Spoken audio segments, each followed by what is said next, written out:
दिवाली की वो खौफनाक रात। सब लोग यह तो जानते हैं कि दिवाली जगमगाती रोशनी और लाइट्स का त्योहार है, पर जो ज्यादातर लोग नहीं जानते वो ये है कि दिवाली की रात अमावस्या की रात होती है और हर अमावस्या की रात काली शक्तियाँ सबसे ज्यादा ताकतवर हो जाती है।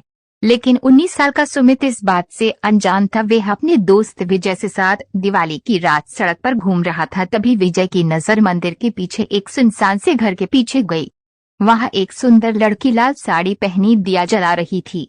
विजय सुमित को लेकर उस घर के पास चला गया। जैसे ही दोनों वहां पहुंचे उन्होंने देखा कि पूरा घर दियों से सजा था। उन्हें बालकनी में खड़ी वह सुंदर लड़की नजर आई। उसने फिर वही मन लुभाने वाली मुस्कान देकर उन दोनों को अंदर बुलाने का इशारा दिया। घर अंदर से भी उतना ही खूबसूरत सजा हुआ था जितना कि बाहर से। मेज पर खाने के लिए अलग अलग चीजें रखी हुई थीं।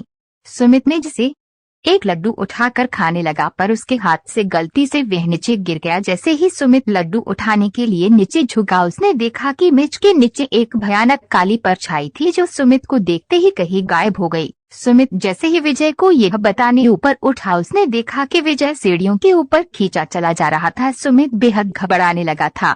फिर अचानक घर में पायल की आवाजें आने लगी, जैसे कि कोई लड़की एक कमरे से दूसरे कमरे में जा रही हो। सुमित उस आवाज के पीछे पीछे सीढ़ियों से ऊपर चला गया, लेकिन ऊपर जाते ही उसे कमरे के अंदर पंखे से लटकी हुई एक लाश दिखी। सुमित उस लाश का चेहरा देखकर बुरी तरह कांपने लगा, क्योंकि वो किसी और की नहीं बल्कि विजय की ही लाश थी। सुमित डरते डरते पीछे मुड़ा तो उसके ठीक सामने वही सुंदर लड़की खड़ी थी और उसे देखकर मुस्कुरा रही थी। पर इस बार सुमित को वह मुस्कान मन लुभाने वाली नहीं बल्कि बेहद डरावनी लग रही थी। अचानक घर की सारी लाइट्स बंद हो गई। वह घर धीरे धीरे एक खंडहर में बदल गया। वह लड़की अब भी सुमित को देखकर मुस्कुरा रही थी।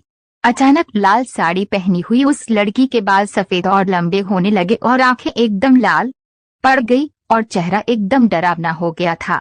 सुमित उसे देखकर एकदम सुन्न पड़ गया था। वह लड़की हाथ में चाकू लिए सुमित की तरफ बढ़ रही थी। सुमित ने किसी तरह अपना होश संभाला और बिना कुछ सोचे सीधा घर से बाहर भागा, लेकिन वह लड़की अभी भी सुमित के पीछे पीछे आ रही थी। वह लड़की सुमित को मारने के लिए अपना हाथ उसकी तरफ बढ़ाया, लेकिन सुमित तब तक बाहर निकल गया था।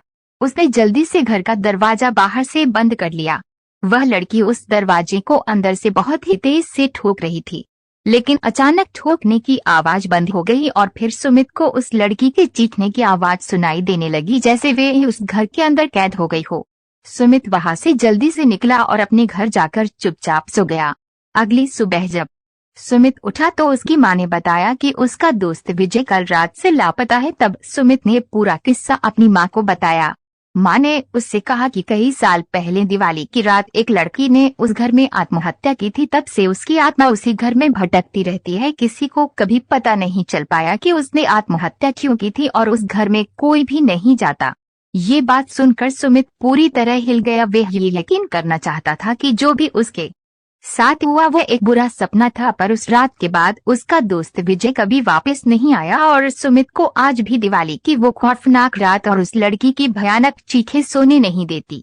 और वीडियो अच्छा लगा हो तो इस वीडियो को लाइक करेगा, शेयर करेगा ज्यादा से ज्यादा लोगों तक, और ऐसे ही और भी स्पिरिचुअल वीडियोस के लिए सब्सक्राइब करें हमारे YouTube चैनल को और साथ में बेल आइकन भी दबाएं ताकि हमारे हर लेटेस्ट वीडियो की अपडेट्स आपको मिलती रहेगी सबसे पहले।